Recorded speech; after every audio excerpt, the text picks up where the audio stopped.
Les campus reprennent vie. À l'ULB, les premiers étudiants retrouvent les bibliothèques après les vacances. Casque sur les oreilles, ils viennent chercher le calme et la concentration.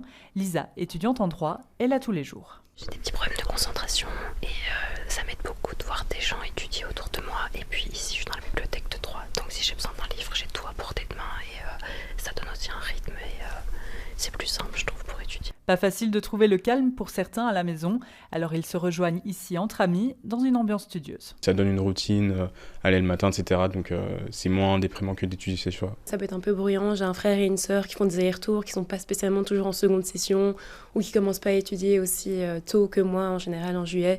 Et donc c'est plus simple d'être en bibliothèque et d'avoir une ambiance studieuse autour de moi et ça me motive un petit peu à avancer. Changement de décor, dans ce café bruxellois, ces 3 étudiants rédigent les dernières lignes de leur mémoire.